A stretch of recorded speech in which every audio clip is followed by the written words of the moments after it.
जब स्पिरिचुअलिटी की बात होती है तो भारत सिंहासन पर बैठता है और पूरी दुनिया उसके चरणों में बैठ जाती है। चार चीज को भी भारतीय विज्ञान से समर्थ के साथ आपने संभालना सीख लिया तो आपके जीवन में आनंद की सर्वोत्तम स्थिति होगी। आप मुझे एक्सक्यूज कीजिएगा क्योंकि मुझे तो भारत को ही संभालना है। बहुतों ने गिराने की कोशिश की पर आज तक गिरा कोई सका नहीं। जब गिरने की नौबत आई तो कोई ना कोई साधु खड़ा हो ही गया फिर से संभालने को। अपनी भाषा का विषय हो तो उसका स्तर भी श्रेष्ठ होना चाहिए। समिति से मंदिर नहीं चलते, सुमति से चलते। सनातन धर्म का घर वो है जिसके घर पूरी दुनिया को एक श्रद्धा नाम की वस्तु भारत ने दी है। ऐसा भी सौभाग्य हो कि हमको जितना गर्व कोई ब्रांडेड आउटफिट पहनने में आता है, कभी अवसर लग जाए तो उतना ही आनंद भारतीय धोती पहनने में भी आना चाहिए। घूमते घूमते कोई कपल कहीं इंटीरियर जर्मन, भारत के ही मूलवासी थे पर जर्मनी में थे, वो पहचान गए होंगे और दौड़ते हुए आए, प्रणाम किया, हमें बड़ा अच्छा लगा। और सही बात है, अपरिचित जगह पर कोई परिचित मिल जाए तो वैसे बहुत अच्छा लगता है। उसने एक बड़ी अच्छी बात कल कही, मुझे बोली, दोनों पति पत्नी थे, बोले महाराज जी आज तो रास हो गया। हमने कहा क्या मतलब? तो उसने कहा महाराज जी हमने कथा में सुना है जीवन में दो चीज हो जाए, एक रस है और एक रास है। हमने कहा क्या मतलब? तो चलते चलते उसने कहा जब हम वृंदावन जाते हैं तब रस मिलता है, पर जब वृंदावन हमारे पास आ जाता है तो रास हो जाता है।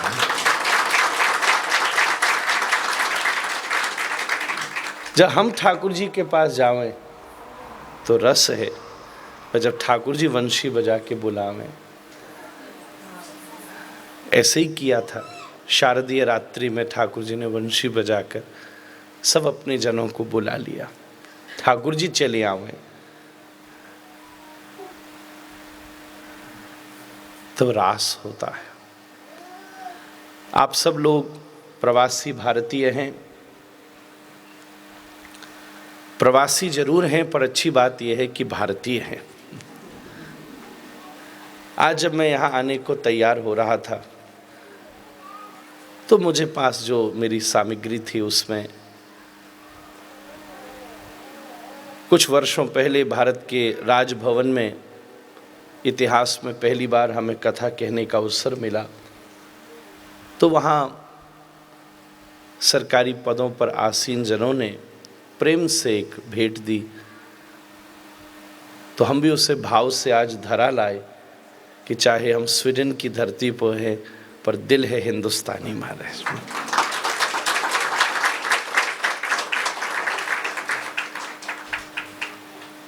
बुद्धि और हृदय के मामले में भारत की अपनी ही दिव्यता है। सब लोग व्यवसाय, व्यापार, अपनी आर्थिक उपलब्धि के लिए ही, ये बात बिल्कुल स्पष्ट है, भारत के अपने मूल स्थान को छोड़कर परदेश की इस धरती पर कुछ वर्षों से हैं।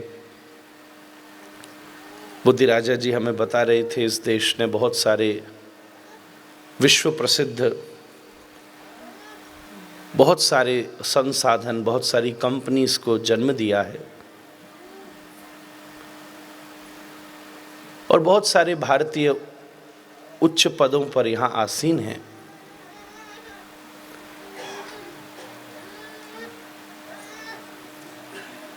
अपनी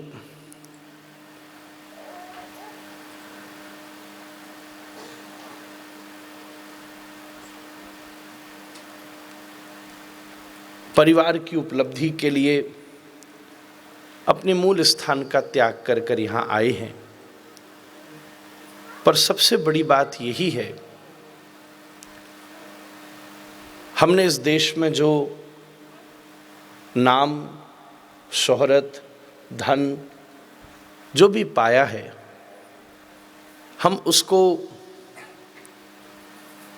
समय समय पर भारत लेकर जाते हैं, दिखाते भी हैं, बताते भी हैं और भोगते भी हैं। और तो सब हम यहाँ से ही ले जाने वाले हैं, पर जब आप भारत से यहाँ आए हैं, धन तो लाई नहीं है, धन होता तो शायद आते भी नहीं।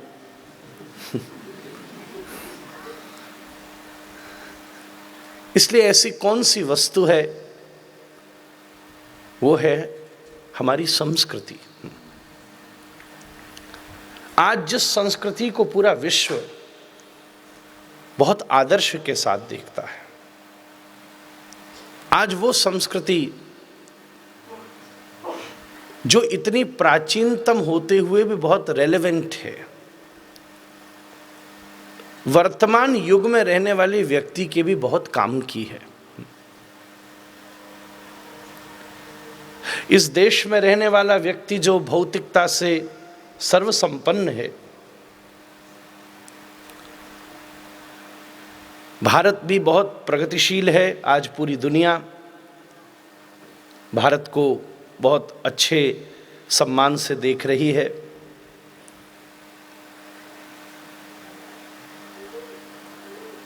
दुनिया का नज़रिया आर्थिक है, इसलिए भारत की अब आर्थिक उन्नति भारत को सम्मान दिला रही है। भौतिक है, इसलिए भौतिक उपलब्धियां भारत को सम्मान दिला रही है। परंतु जब कोई आध्यात्मिक दृष्टि से देखता है तो भारत हजारों वर्षों से पूरी दुनिया के लिए सम्माननीय ही रहा है।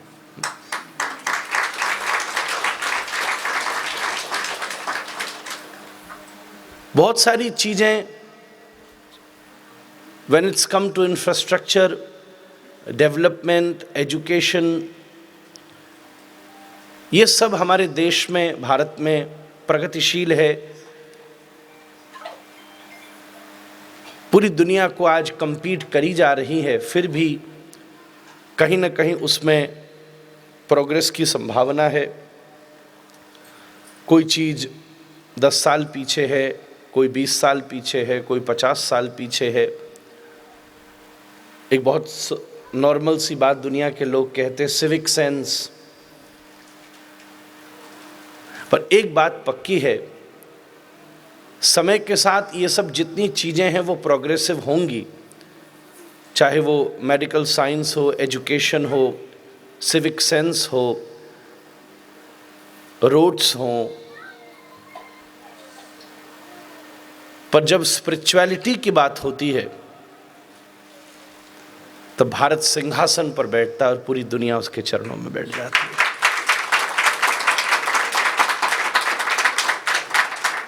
और ये बात सदा से ही है और सदा से ही रहेगी। आज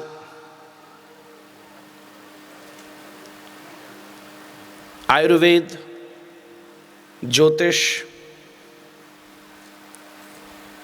योग, ये ऐसे अद्वितीय विज्ञान हैं, साथ में संगीत, भोजन, कम से कम ये 4-5 ऐसे संधान हैं जो पूरा विश्व उसे बड़े आदर्श के साथ देख रहा है। हम पूरी दुनिया से आज मॉडर्न वर्ल्ड में स्टैब्लिश होने की टेक्निक सीख रहे हैं, पर हजारों साल से और हजारों साल तक पूरी दुनिया को हम धर्म सिखा सकते हैं। वो ऊर्जा उस देश में रोम रोम तक भरी हुई है। इसलिए यहां आने के बाद भी आप सब प्रगतिशील इसीलिए हैं। शिक्षा तो दुनिया के हर देश में है, बुद्धिमान लोग दुनिया के हर देश में हैं, परंतु कई बार और देशों से भी सामान्य शिक्षा को प्राप्त करने के बाद भी वो भारतीय व्यक्ति पूरी दुनिया के सर्वोत्तम पदों के ऊपर आसीन हो पाता है। जाने या अनजाने में उसके जीवन की इस उन्नति में भारतीय संस्कृति का सबसे बड़ा सहयोग है।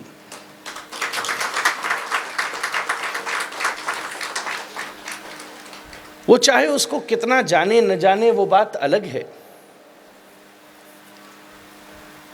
पूरी दुनिया को एक श्रद्धा नाम की वस्तु भारत ने दी है। श्रद्धा शब्द का कोई अंग्रेजी ट्रांसलेशन नहीं किया जा सकता। श्रद्धा केवल रिस्पेक्ट नहीं है। एक ऑर्डिनरी वस्तु में भी गॉड को देख लेना श्रद्धा है। हर कंकड़ में शंकर को देख लेना श्रद्धा है।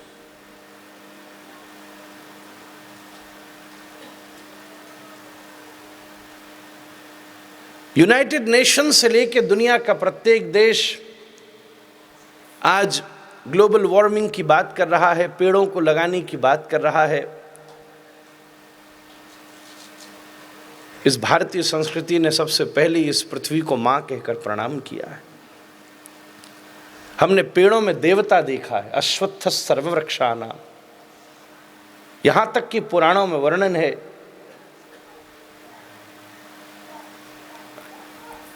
एक घर में 10 पुत्रों को पैदा करने के बाद जो धर्मशील हों, जितना पुण्य एक व्यक्ति प्राप्त कर सकता है, वैदिक विज्ञान कहता है केवल आपके द्वारा लगाए जाने वाले एक वृक्ष से उतना पुण्य प्राप्त हो सकता है। जब नदियों को हमने मां कहा तब दुनिया हंसती थी। अब सेव रिवर्स के बड़े बड़े प्रोग्राम्स किए जाते हैं।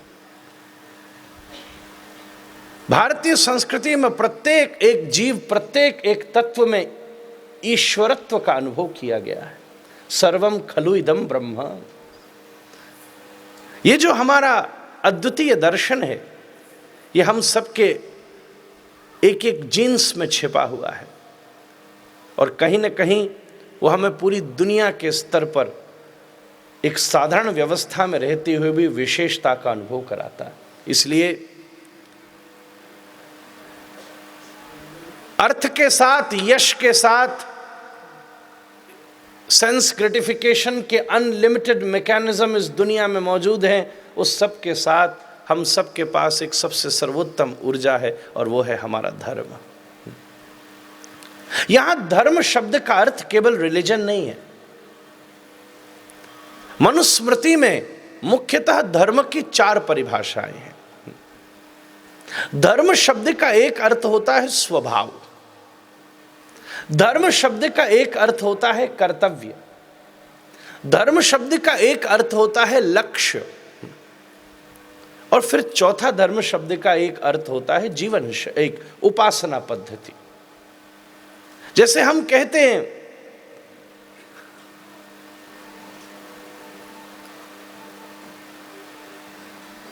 एक पुरुष का यह धर्म है कि वो परिवार का पोषण करे, तो इसमें कोई उपासना नहीं है,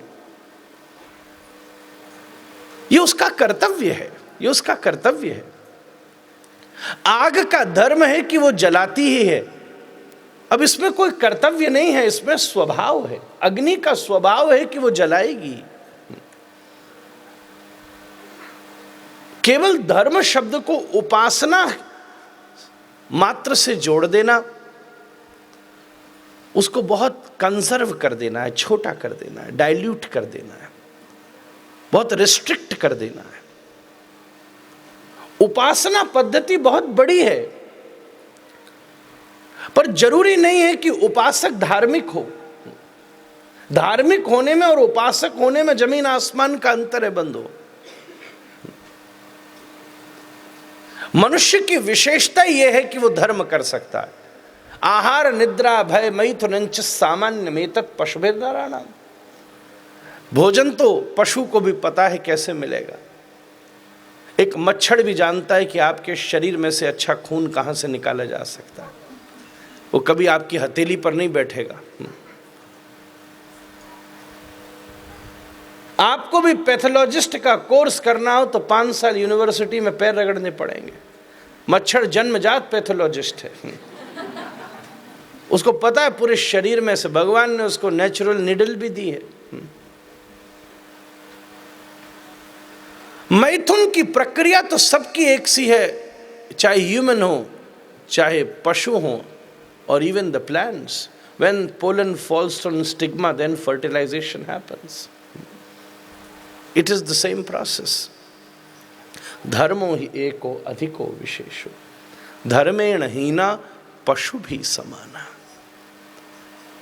इतनी रैशनल परिभाषा जो धर्म की गई है वो अद्वितीय है।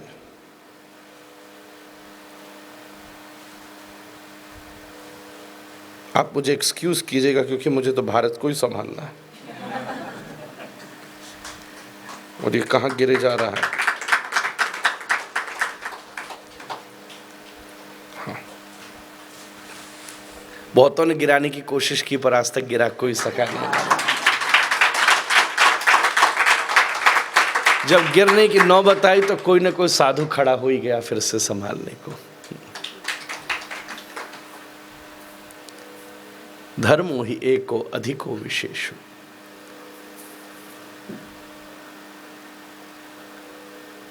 हम उसके उस स्वरूप को गंभीरता से समझें।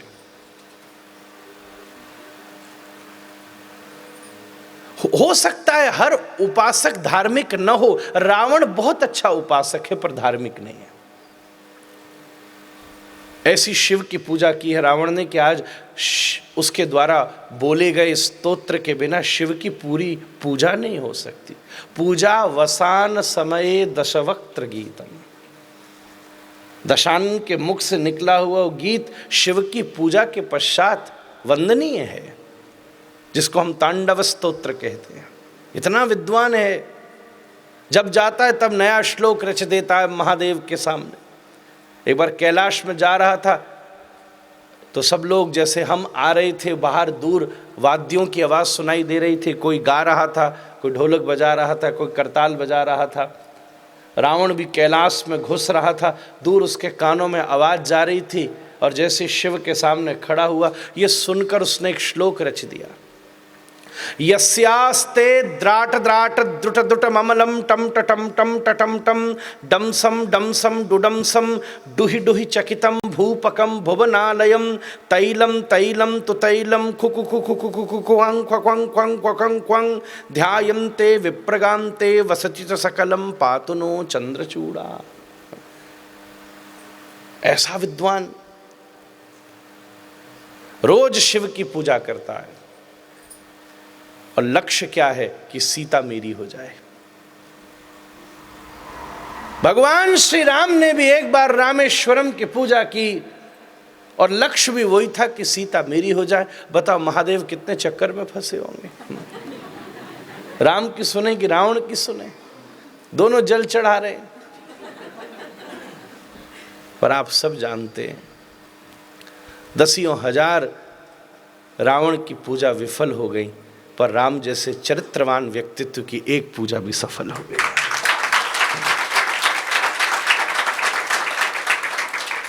जरूरी नहीं कि हर उपासक धार्मिक हो। पहले जमाने में डाकू भी चंडी के सामने खड़े हो जाते थे, आपने कॉमिक्स और सीरियलों में देखा होगा। पर असंभव है कि कोई भी धार्मिक उपासक न हो। इसलिए धर्म शब्द बहुत बड़ा है। इसका एक विभाग है उपासना पद्धति, उसका एक विभाग स्वभाव भी है, उसका एक विभाग लक्ष्य भी है, उसका एक विभाग कर्तव्य भी है और फिर उसका एक विभाग उपासना पद्धति भी है। धर्मो ही एको अधिको विशेषो, धर्मेण हीना पशु भी समाना। इसलिए मनुष्य जीवन की संपूर्ण जीवन शैली, उठना क्या, सोना क्या, चलना क्या, बैठना क्या, देखना क्या, जागना भी कब है, उस प्रत्येक व्यवस्था को विज्ञान की पद्धति से संतुलित करते हुए, प्रकृति से संतुलित करते हुए, यथा पिंडे तथा ब्रह्मांडे। कहाँ चंद्रमा है, पर चंद्रमा का स्वरूप कैसे पृथ्वी पर विद्यमान समुद्र की गति को संतुलित करता है। पूर्णिमा का चंद्रमा हाई टाइड्स लेकर आता है। इसका अर्थ यही है ना कि ब्रह्मांड में स्थित जितने तत्व हैं उस सब का संबंध पृथ्वी पर स्थित प्रत्येक तत्व के साथ है।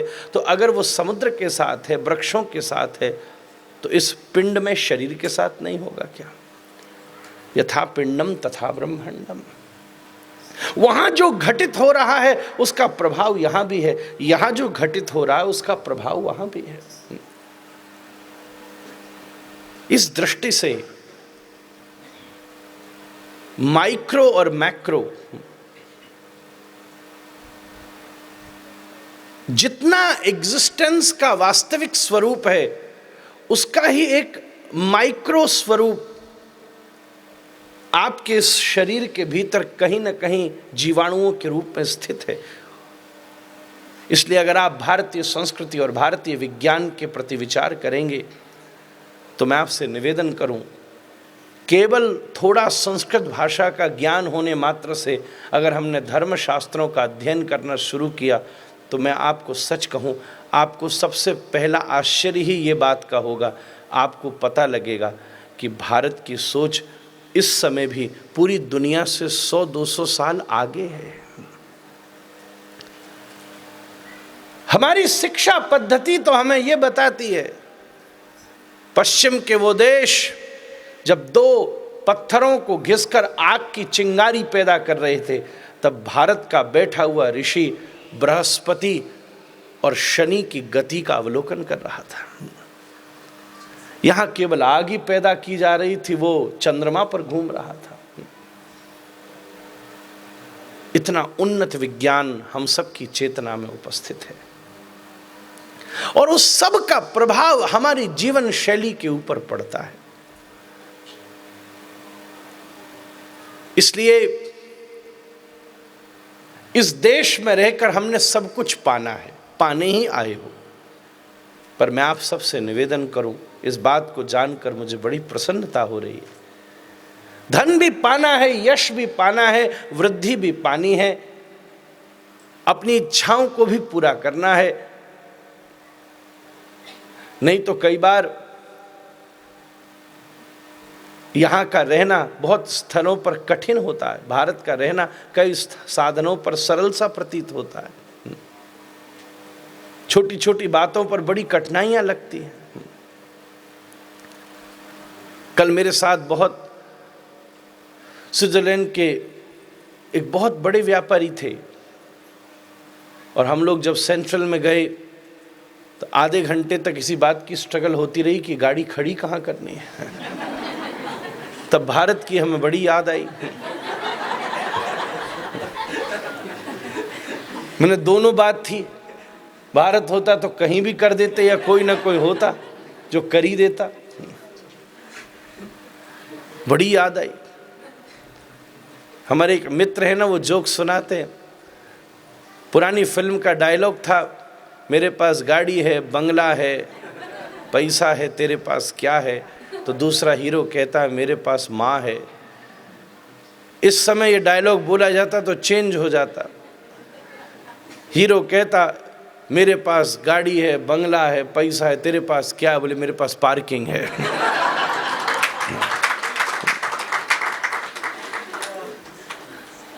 जीवन की स्थिति बदलती जा रही है।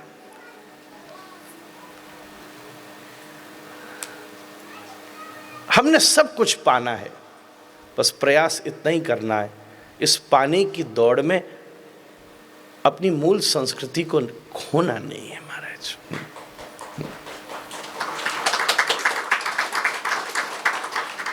अपनी संस्कृति को खोना नहीं है और अपनी संस्कृति को बचाने के लिए कुछ चीजों पर ध्यान देने की आवश्यकता है। सबसे पहली बात है हमारा भाषण, कहने का मतलब भाषा।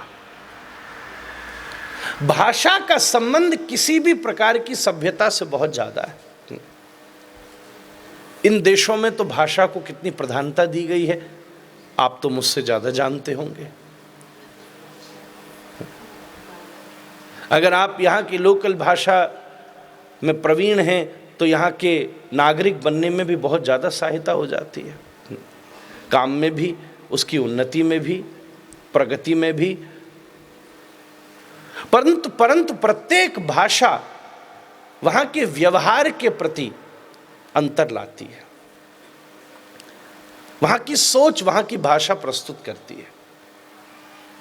जैसे साधारण रूप से मैं निवेदन करूं, हिंदी में तू, तुम और आप का उद्बोधन ही व्यक्ति के संबंध को प्रस्तुत कर देता है। आयु भी बता देता है और संबंध भी बता देता है। हो सकता है आयु में बहुत अंतर हो, पर अगर तू शब्द का प्रयोग हो रहा है तो वो संबंध की कैजुअलिटी, फ्रेंडशिप, अधिकार, इन सब को प्रमाणित करती है। कोई छोटा भी बड़े को अगर तू कह देता है तो कहने का मतलब it's such a informal relationship.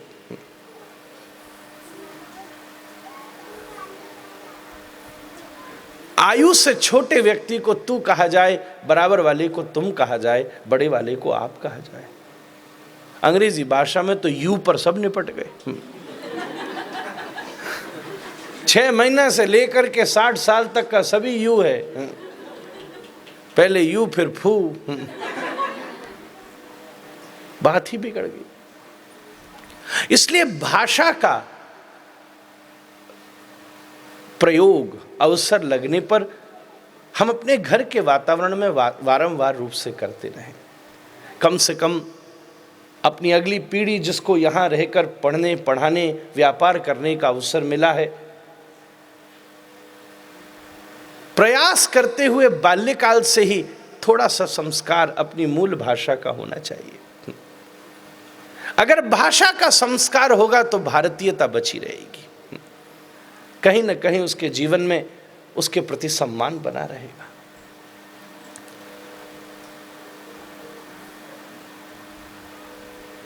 आज मैं यहां के परिप्रेक्ष्य में ये सब बातें आपसे कह रहा हूं।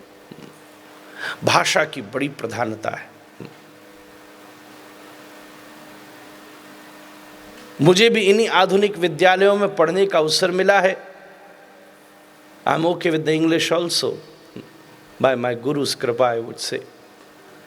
दुनिया के सर्वोत्तम विश्वविद्यालय में भी थोड़े से समय को बिताने का अवसर मिला है, परंतु इस बात पर बाल्यकाल से ही घर के बड़ों ने संग दिया और अनुभव दिया कि चाहे कितनी भी शेक्सपियरियन इंग्लिश की तरफ हम लोग चले जाएं, एक्सप्रेशन बहुत अच्छे से कर सके, पर जब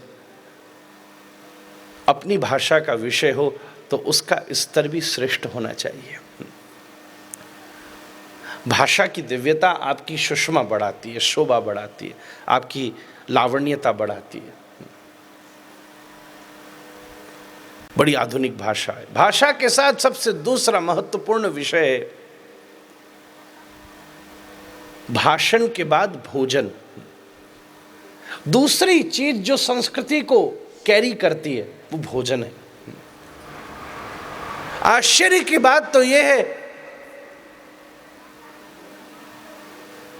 हमने सुना पहले दुनिया के लोग मिठाई खाते थे, अब तो दुनिया के लोगों ने भगवान को भी केक खिलाना शुरू कर दिया है। समस्या नहीं है मुझे उसमें, पर थोड़े दिनों पहले एक माता के घर में मैं पहुंचा, उसने मुझे कहा महाराज प्रसाद लेंगे। हमने कहा क्या? मन में यही इमेजिनेशन हुआ कोई रसगुल्ला मिलेगा, कोई रबड़ी मिलेगी। उसने मुझे कहा डोनट का भोग लगाया है। हमने कहा भारतीय संस्कृति केवल डोनेट जानती थी, ये डोनट कहां से आ गया? आज पूरी दुनिया भोजन की, भारतीय भोजन की दिव्यता को जानती है और हमने भोजन को बहुत उच्चतम स्तर तक अनुभव किया है। वो केवल पेट भरने तक सीमित नहीं है। भोजन का संबंध आपके विचारों से है, आपके मन से है, आपकी ऊर्जा से है, आपके सोच से है। इसलिए भोजन से भोग रखा जाता है। हमारे यहाँ कोई भी बड़ा अनुष्ठान हो, सबसे पहले भोजन का नियंत्रण होता है। नवरात्रि आते ही सबसे पहले भोजन को कंट्रोल किया जाता है। एकादशी आते ही सबसे पहले भोजन को कंट्रोल किया जाता है। नवरात्रि आते ही सब बिल्कुल। हालांकि एक व्यक्ति से मैंने पूछा आप 9 दिन क्या करते हैं? बोले दशहरा पार्टी की तैयारी करते हैं। 9 दिन भूखे रहते हुए भी मेन्यू बनाते कि 10वीं को करना क्या है। उस दिन सब रावण पैदा हो जाते। 9 दिन में जितना नियंत्रण किया मानो रो के बैठे थे, अब एक साथ विस्फोट होगा। ये बात अलग है।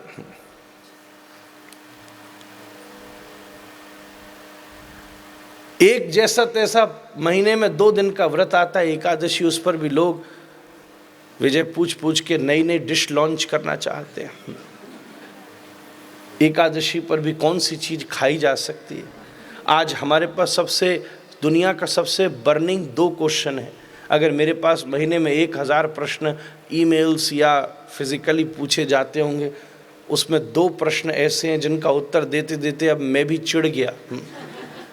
पहला, प्याज लहसुन। ये 2 ऐसी ससुरी चीज बनाई है भगवान ने जिसकी आफत ही नहीं छूट रही कभी। महाराज इसका क्या करें हम?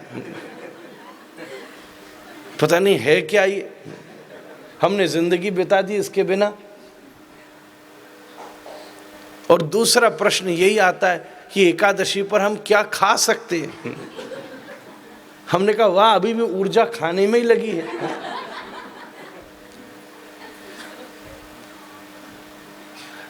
भाषण के बाद भोजन, भोजन की पवित्रता बना के रखिए। भारतीय संस्कृति में घर में मंदिर नहीं होते थे, मंदिर तो सबके सार्वजनिक होते थे, सब मंदिर में इकट्ठे होते थे। हालांकि आजकल तो मंदिर भी सब अपने अपने बनाना चाह रहे हैं। वो अपने हिसाब से भगवान को चलाना चाहते हैं। गनीमत है कि भगवान भी व्यस्त हैं, भी ध्यान नहीं दे रहे।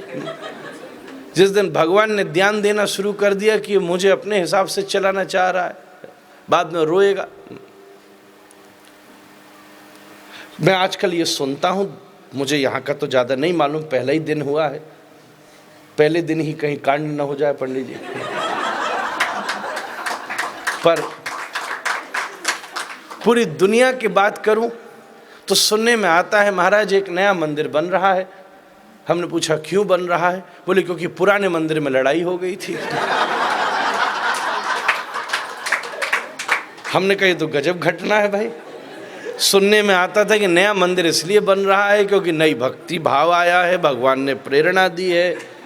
ये तो कंडीशंस हमने देखी हैं कि घर में प्रभु चल करके आ गए हैं, कि हृदय में भक्ति जग गई है, यह जगह छोटी पड़ गई है। पर यह तो समस्या ही नहीं है कि नया मंदिर इसलिए बन रहा है क्योंकि पुराने वाले में झगड़ा हो गया है।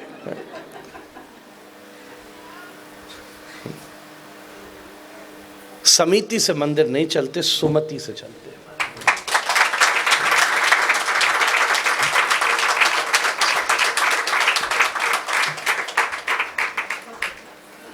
इसलिए हमने कहा पंडित जी कहीं पहले दिन ही कांड न हो जाए। जहां सुमति तहां संपत्ति नाना, जहां कुमति तहां विपत्ति निधाना। तुलसी ने बहुत पहले घोषणा कर दी।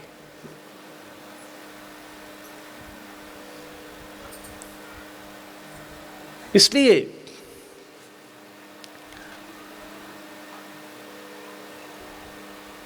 घर का सबसे बड़ा मंदिर वहां की रसोई है।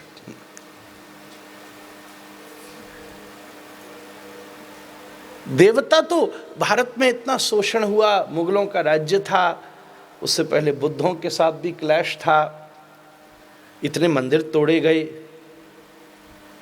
फिर भी मंदिरता को कोई समाप्त नहीं कर पाया।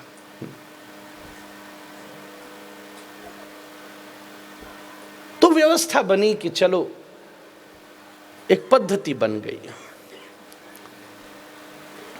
कई चीजें कंडीशंस से शुरू हो जाती है, सिचुएशन से शुरू हो जाती है, उसकी कोई ऐसी एज इट इज रेलेवेंस नहीं है, पर कोई ना कोई परिस्थिति से शुरू हो जाती है। पर कई बार एक और समस्या होती है कि हम परिस्थिति खत्म होने के बाद भी उसी के बंधन में फंसे रहते, इसी को ब्लाइंड फेथ कहते।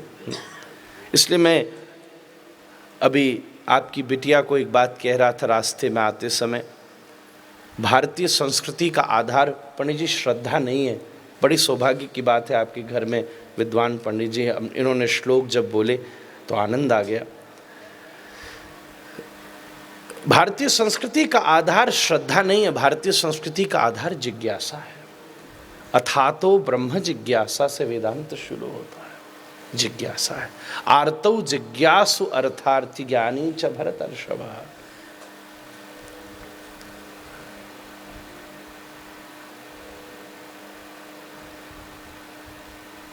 बहुत जगह बहुत सी परंपराएं शुरू हो गई। राजस्थान की घटना है, आप भी बीकानेर से आती हैं, हमने सुना, बुरा न मानिएगा।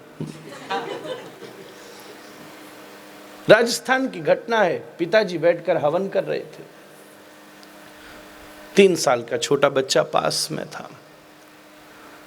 उसी समय एक बिल्ली आई और भोग में मुंह मारने लगी। उसको भगाया, फिर आई, फिर भगाया, फिर आई। तो यजमान जी उठने के जाने लगे तो पंडित जी बोले बीच में से नहीं उठते भैया, पूरा करके उठिए।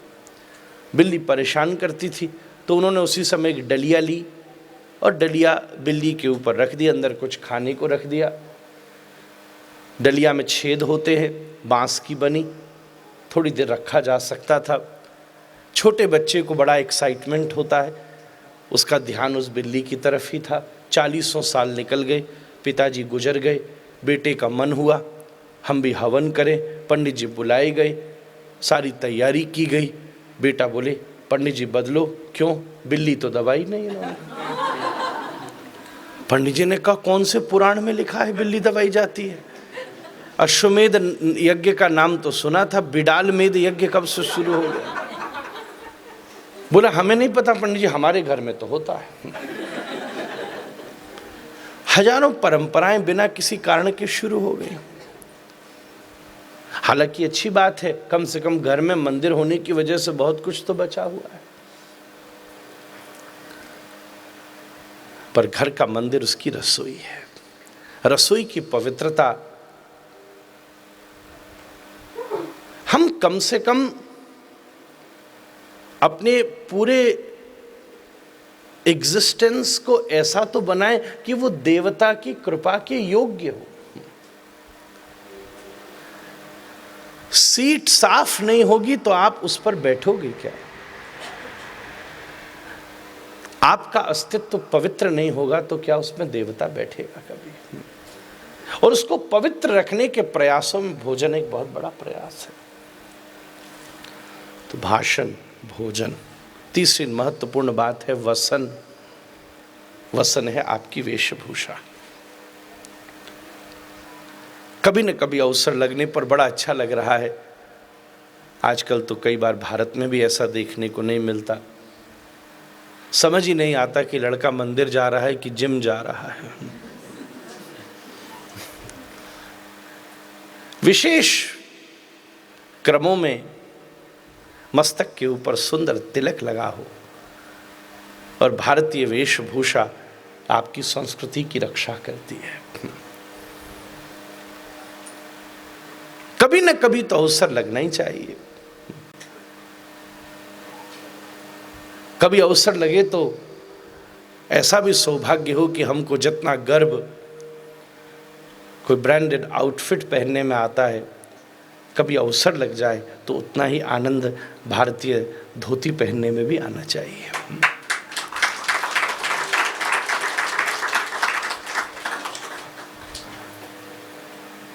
नहीं तो आज तो पहनने के नाम पर न जाने क्या क्या पहना जा रहा है।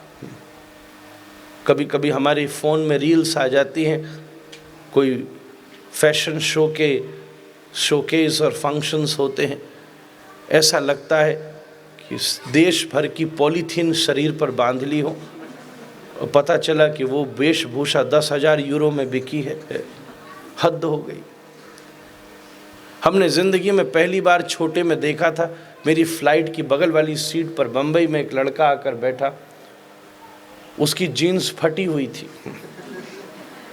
हमको लगा बेचारे को बाहर किसी ने पीट दिया। तो थोड़ी देर बैठने के बाद मन किया कि लगता है कपड़े फाड़ दिए किसी ने। सो मन में विचार आया कि इसको कुछ हेल्प की जाए। हमने कहा भैया सॉरी, दुनिया बहुत खराब है। उसने कहा ऐसा आप क्यों कह रहे हैं? हमने कहा क्या बताया, आजकल कोई किसी को नहीं छोड़ता। बोले क्या मतलब? हमने कहा देखो क्या हुआ तुम्हारे साथ, हम तुम्हारी भैया हम पर तो धोती है, अभी उस दिन कथा के लिए जा रहे थे, चाहो तो पहन लो, थोड़ी लाज बचेगी।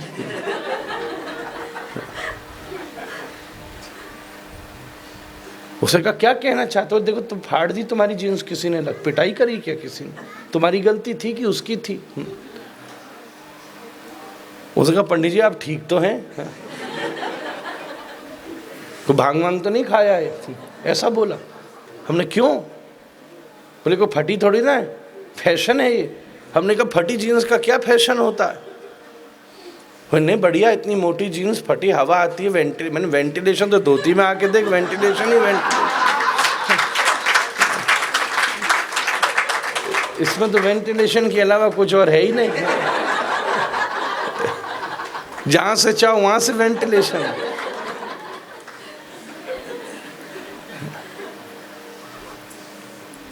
तो भोजन, वचन, वसन,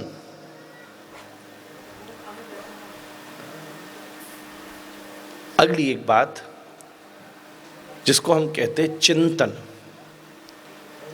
थॉट प्रोसेस, जिसका प्रभाव हमारी संस्कृति पर पड़ता है। आपकी सोच किस प्रकार की है?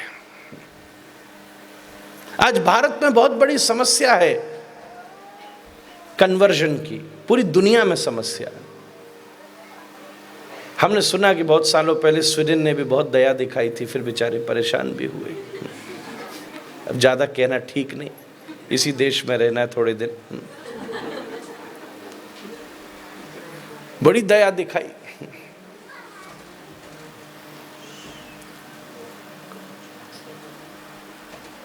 सोच का स्वरूप क्या है?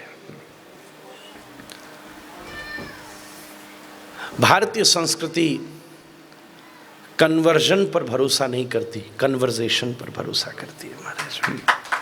हम लोग गीता कृष्ण और अर्जुन का संवाद है महाराज। यमराज और नचिकेता के संवाद उपनिषदों के सूत्र बन जाते हैं। शुक और परीक्षित का संवाद भागवत की कथा बन जाता है। यहां प्रेशराइज्ड कोई नहीं है, इंस्पायर है, इंस्पिरेशन है। आप अपनी पद्धति से, अपने स्वरूप से उसका अभ्यास करें, आचरण करें।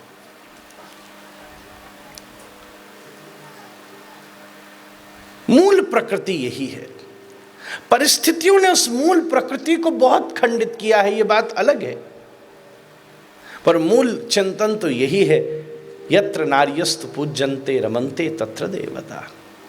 जिस घर में नारी का सम्मान होता है, उस घर के द्वार पर देवता भी भिक्षा मांगने आते हैं।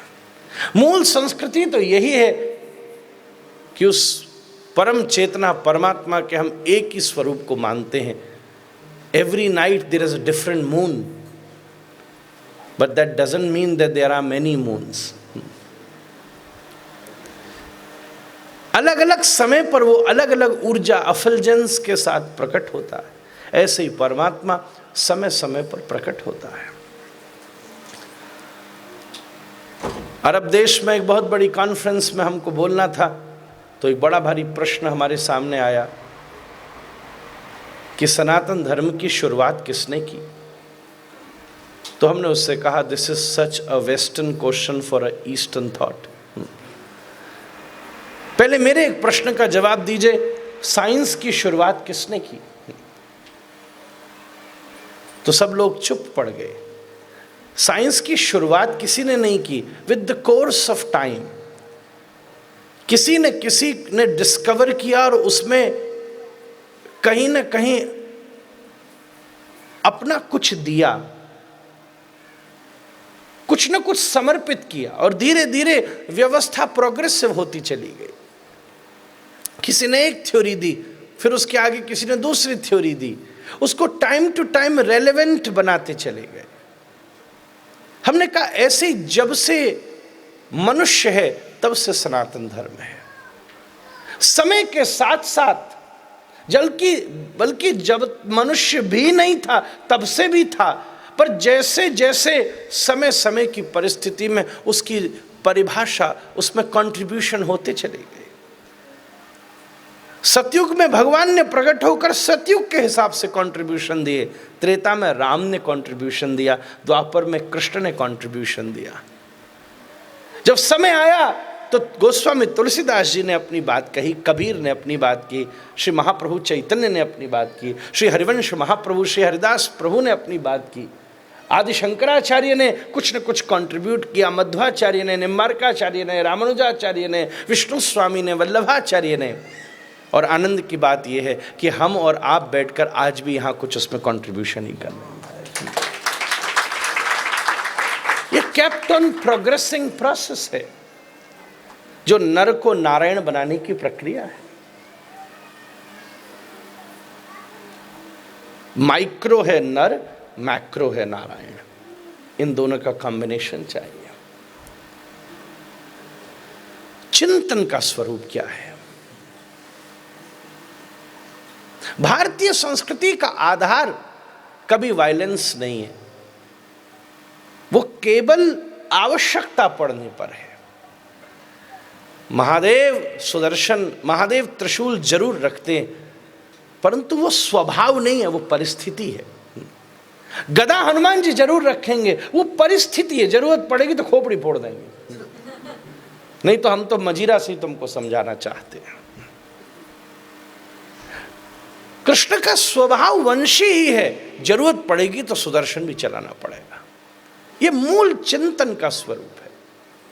हम यही मानते हैं, भारतीय संस्कृति का चिंतन यही कहता है, human is not just a resource, in fact it is the biggest possibility. Human कभी रिसोर्स नहीं है, वो एक बहुत बड़ी पॉसिबिलिटी है। एक पेड़ से 2 लकड़ी टूटी, 2 तने नीचे गिरे, एक घर में पहुंचे, एक लकड़ी को बॉन फायर में रखा गया, दूसरी लकड़ी को यज्ञ कुंड में प्रयोग किया गया, दोनों जले। चूल्हे की लकड़ी केवल बर्तन मांजने के काम में उसकी राख आई, पर यज्ञ की लकड़ी भस्म बनी और किसी के माथे का तिलक बन गई। आपकी जीवन की लकड़ी को भी आप किस अग्नि में जलाना चाहते हैं, यह आपके ऊपर निर्भर करता है।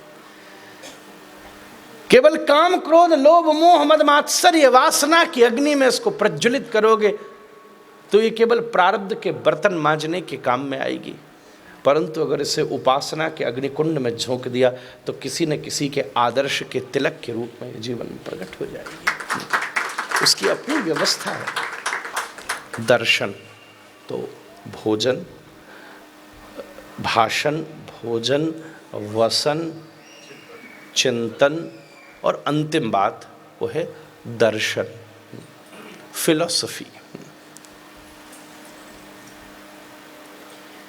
दर्शन का मतलब केवल भगवान का दर्शन नहीं, दर्शन उसको कहते हैं कैसे देखा गया, क्या देखा गया, केवल ये दर्शन नहीं, कैसे देखा गया। लोग तो मंदिर भी आके दर्शन नहीं कर रहे। 5,000 यूरो की फ्लाइट ली हो, 12 घंटे ट्रैवल करके वृंदावन पहुंचाओ, 5 घंटे राधा वल्लभ के द्वार पर खड़ा रहा हो, भीड़ में मसल दिया गया हो, 5 मिनट दर्शन करके बाहर निकला हो, वाह वाह बड़ा आनंद आया, उसको ये पूछो कि ठाकुर जी ने पहना क्या था ये बता दे तो ही बहुत बड़ी बात है। किसी से पूछो मंदिर में कौन था, बोले मिसेस गुप्ता थी, मिसेस शर्मा थी, मिसेस बुद्धि राजा थी, मिसेस अरोड़ा थी। बताओ मिसेस राम, मिसेस शिव तो खड़ी रह गई बेचारी, इतना पंडित जी ने श्रृंगार किया, पता ही नहीं है कि आप पहना क्या था। आपको भी 15 बार दोहराना पड़ेगा कि पिछली पोशाक जब बदली गई थी तो कौन से रंग की थी। रोज दौड़ दौड़ के आने वालों को भी ध्यान करना पड़ेगा, उसमें भी कंफ्यूजन में भी येलो। और फिर चतुर तो है ही है, भारतीय कहेगा अरे हम तो भाव में बस मुंह को ही देखते रह गए, कहाँ पोशाक देखे, हम तो बस मुंह पे ही अटके रह गए। क्या ही बात है।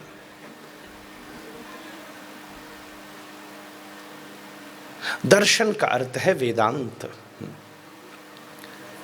आज अपनी फिलॉसफी, आप अपने घर को पर्शियन कारपेट से, ऑस्ट्रियन शैंडलियर से, इटालियन फर्नीचर से, बेल्जियन ग्लासेस से कितना भी डेकोरेट कर लीजिए,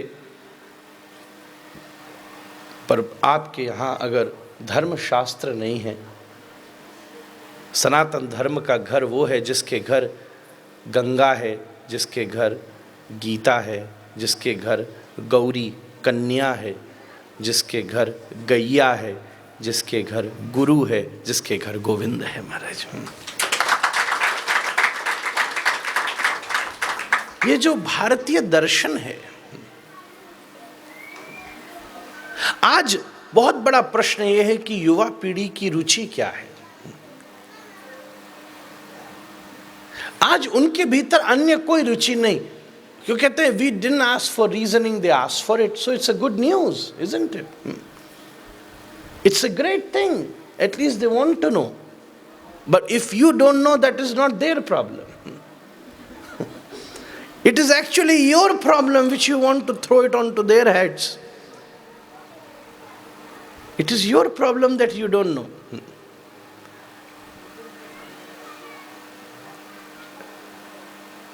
हम ये क्यों चाहते हैं कि वो भी बस कर लें? नहीं, अच्छी बात है, नहीं करें,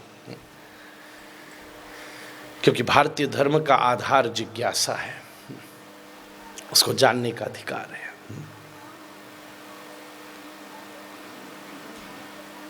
आज पूरी दुनिया में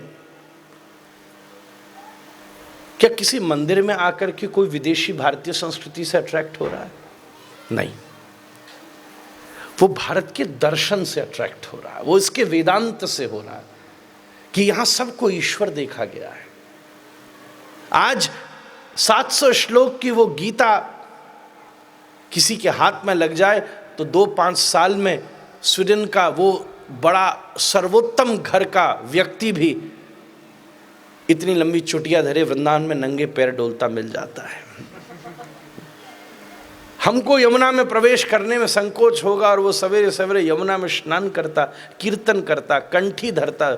आपको धोती बांधकर मैं जाने को कह दूं तो शर्म आ जाएगी, मजा और आएगा, बार बार ध्यान धोती पर ही जाता है, गिर न जाए कहीं। और वो धोती पहनकर नाच रहा है, कूद रहा है, उछल रहा है। क्या उसको पैसा चाहिए था भगवान से? वो तो छोड़कर आया है। क्या उसको स्वीडन की सिटीजनशिप चाहिए थी? लोगों ने मंदिर भी तो कई हिसाब से बना रखे। हमने सुना भारत में एक मंदिर बना वीसा वाले बालाजी, वहाँ जाके 4 परिक्रमा लगाइए तो स्वीडन का वीसा लग जाता है, अमेरिका का वीसा लगता है। हमने कहा हद हो गई भाई, एम्बेसी बंद कर देनी चाहिए फिर तो। जरूर भगवान कृपा करें तो क्या नहीं हो सकता, पर एक व्यक्ति के स्तर का विचार कीजिए। उसे यश तो नहीं चाहिए, उसने वो भी छोड़ दिया। उसे धन तो नहीं चाहिए, उसने वो भी छोड़ दिया। बल्कि जब तक भारतीय नहीं था, धोती नहीं बांधी थी, तो रोज सेंस ग्रेटिफिकेशन की भी फ्रीडम थी। जिसके साथ बैठे जो पिए, जो खाए, जहां जाए, उसने वो भी छोड़ दिया। ये परिवर्तन आया कैसे? भारत के दर्शन को जानकर, उसकी गीता, भागवत और रामायण की सामर्थ्य को जानकर। 15 साल से राम जी के चरणों में माथा झुकाने वाला वो व्यक्ति, उससे पूछ लिया जाए कि राम के पूरे चरित्र को सुना दे तो वो न बता सके। महाराज, गीता के 2 श्लोकों को जानना बड़ा कठिन है। हमें यही नहीं पता होगा कि हमारे पुराणों के नाम कौन से हैं। मार्कंडेय, मत्स्य, भागवत, भविष्य, वामन, वायु, विष्णु, ब्रह्म, ब्रह्म वैवर्त, ब्रह्मांड, अग्नि, नारद, पद्मलिंग, गरुण, कूर्म, स्कंध, ये पुराण है। कठोपनिषद, केनोपनिषद, ईशावास्योपनिषद, श्वेता स्वतरोपनिषद, मंडूकोपनिषद, मांडूकोपनिषद, यो विज्ञान इनमें छिपा है जिसकी आप कल्पना नहीं कर सकते। मैं भूल कर रहा हूँ ये जर्मनी या अमेरिका कहाँ की घटना है, भारत का व्यक्ति नाम नहीं जानता और वहाँ सुश्रुत का स्टैचू लगाया जाता है। One of the most, Scotland में।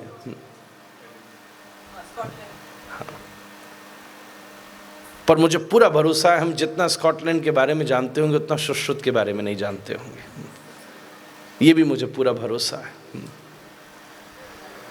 और वो एडिम्बरा को जानने वाले हम लोग एडिम्बरा वाले सुश्रुत को अब हमसे ज़्यादा जान रहे हैं, ये दुर्भाग्य है। कुछ यही दुर्भाग्य रहा है कुछ समय से। योग 500 साल से 5000 साल से था पर किसी को नहीं पता था, पर जब योग में अमेरिका का आ घुस गया, योगा, तब घर घर में होने लगा। भोगा, निर्वाणा, हाँ, क्या बोली माँ? अच्छा अच्छा, हाँ ये भी सही है। हमारे दर्शन के प्रति व्यक्ति को उत्साहित करना पड़ेगा। अब की बार भारत जाइए, कम से कम हम उन्हीं रिश्तेदारों में, उन्हीं लोगों में जो कोई बहुत आपकी जाने से खुश नहीं हुए, सॉरी टू से,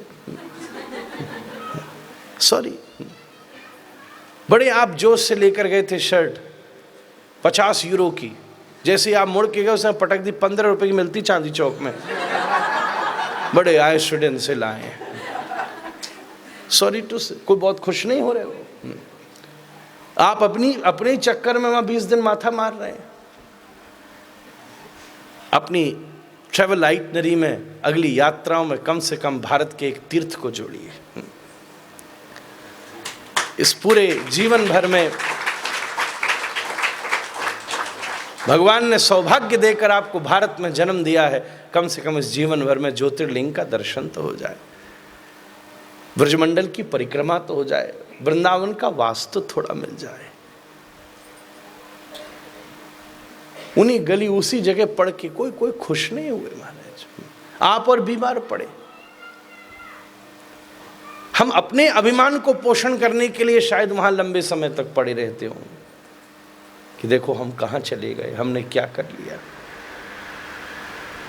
अपनी उपलब्धियों को तो किसी को बताना ही होता है जहां से हम आते, मेरी बात का बुरा न मानिएगा।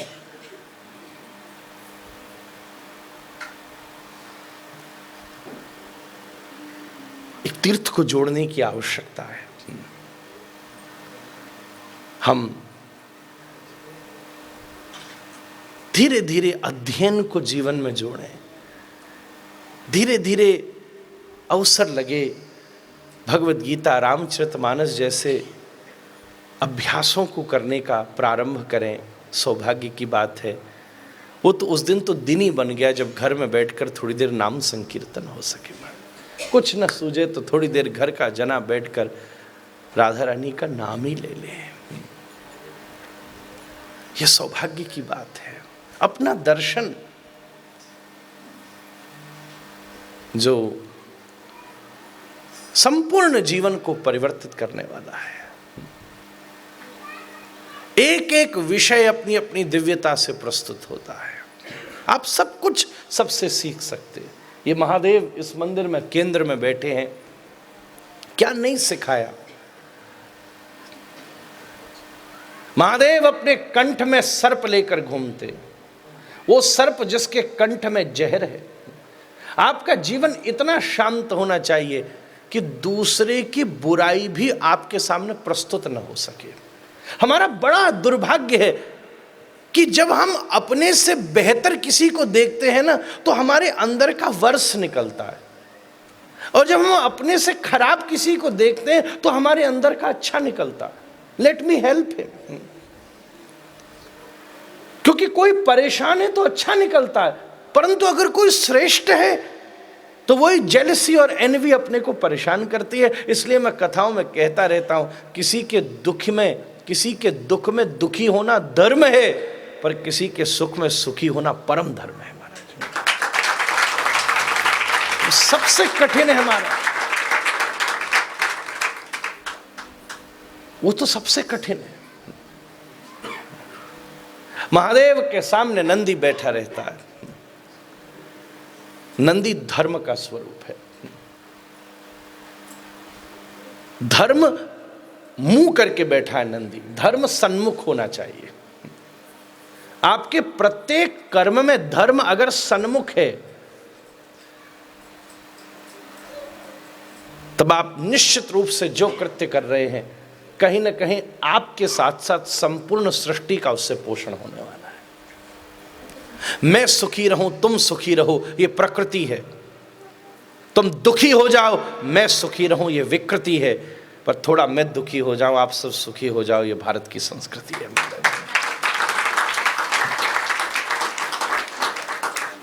गंभीरता से नंदी सामने बैठा है।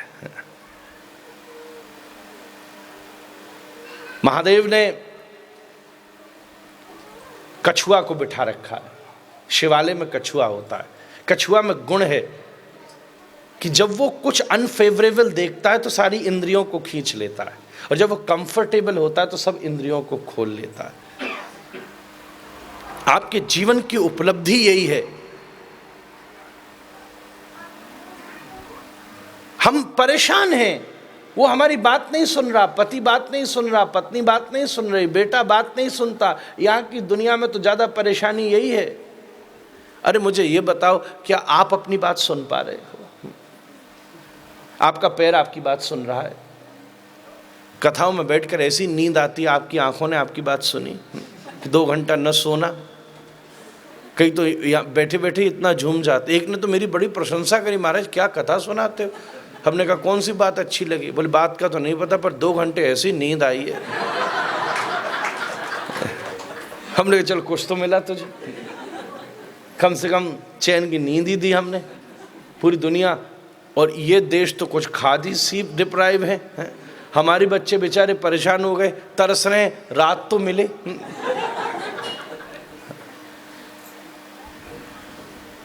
मुझे याद है बहुत समय पहले स्वीडन नॉर्वे से एक जना मेरे पास आया। बंदा रात भर जगता था, दिन भर सोता था। हमने कहा ये क्या? हमको लगा जेट लैग होगा। बड़ा खुश होता। बोले क्यों? बोले यही तो देखने आया हूं, वही तो नहीं मिलता हमें। बेचारा 24 घंटे का दिन, मिडनाइट सन। सबकी अपनी अपनी स्थिति है। आवश्यकता पड़ने पर आप अपने आप को नियंत्रित कर सकें। When you know the technique to control over your senses, मैं बड़ी सिंपल बात आपसे कहूं, sleep, eat, intimacy, sleep, eat, relationships and intimacy, ये 4 चीज को भी भारतीय विज्ञान से समर्थ के साथ आपने संभालना सीख लिया तो आपके जीवन में आनंद की सर्वोत्तम स्थिति होगी। हमको पता ही नहीं है कि ये 4 होते कैसे। सोना और जागना, भोग और योग, ये दोनों का विधान भारतीय ने दिया है। पतंजलि भी बोलते हैं तो वात्सायन भी बोलते हैं, दोनों बोलते हैं। भोग भी जानते हैं तो योग भी जानते हैं। सोना भी जानता है तो जागना भी जानता है। संबंधों को भी जानता है तो संबंधों को छोड़कर अकेला रहना भी जानता है। दोनों चरम मिलेंगे। परिवार की बात करो तो इतना परिवार है, यहां के संबंध तो अंकल आंटी पर खत्म हो जाते, पर भारत में जाओ तो ये मेरी चाची की, मामी की, भाभी की, मौसी की जो मायका है, उसकी जो छोटी बहन है, उसकी देवरानी का भतीजा है। यहां तक बात पहुंच जाएगी। संबंधों की बात की जाए तो गांव का संबंध, गोत्र का संबंध, भाषा का संबंध,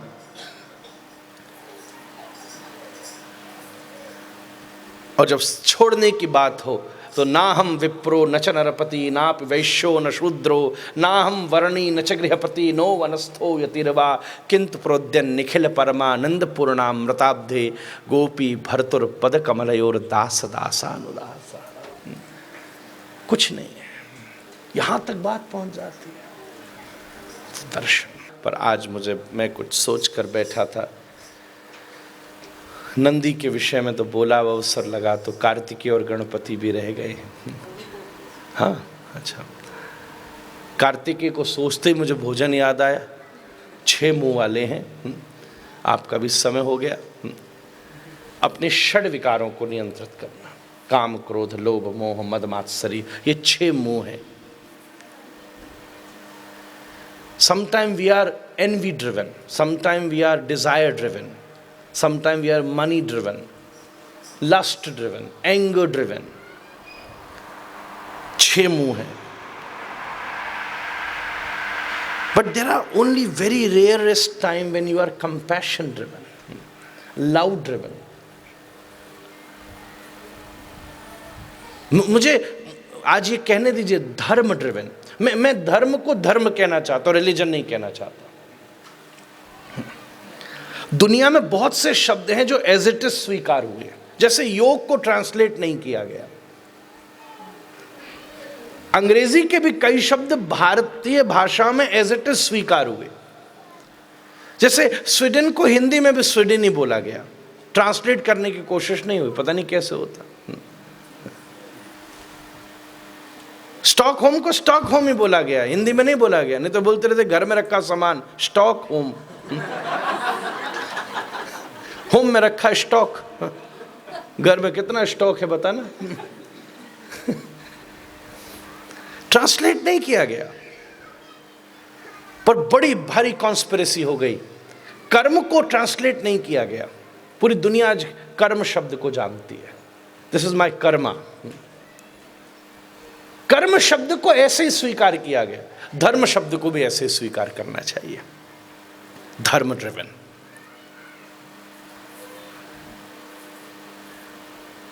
गणपति महादेव के पास बैठते हैं। आश्चर्य की बात है कि उनका शरीर विशाल है और पास में सबसे बड़े गणपति और सबसे छोटा वाहन। आपकी जीवन में 2 व्यक्तियों की महत्व अवश्य पता होना चाहिए। आपके जीवन में से जुड़ा छोटे से छोटा व्यक्ति और आपके जीवन में जुड़ा बड़े से बड़ा व्यक्ति, दोनों एम्पावर होने चाहिए। महादेव ने गणपति का शासन करने के लिए पार्वती जी ने के द्वार पर जाने से जब रोका तो मस्तकोच्छेदन कर दिया और हाथी का मुंह लगाया। उस पुराण की कथा से आप लोग परिचित होंगे। कहने का अर्थ यही है, रूप बदले पर अपने चरित्र को मत बदलिएगा।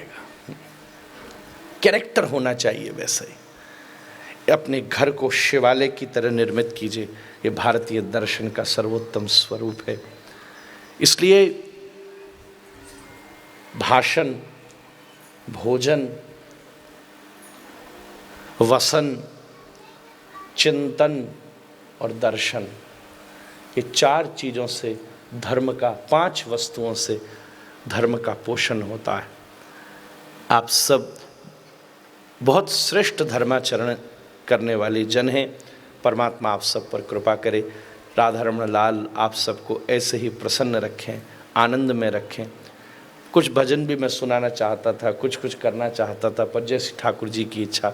आज पहला उद्बोधन है, पर अभी हम इस शहर में कुछ दिन और भी हैं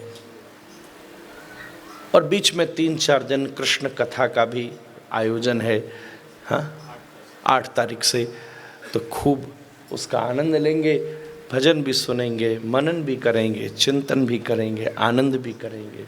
इस सब के साथ साथ आज के इस पावन सत्र को मैं ठाकुर जी के चरणों में समर्पित करता हूँ। 2 मिनट हरि नाम संकीर्तन के साथ हम विश्राम करेंगे। जय जय श्री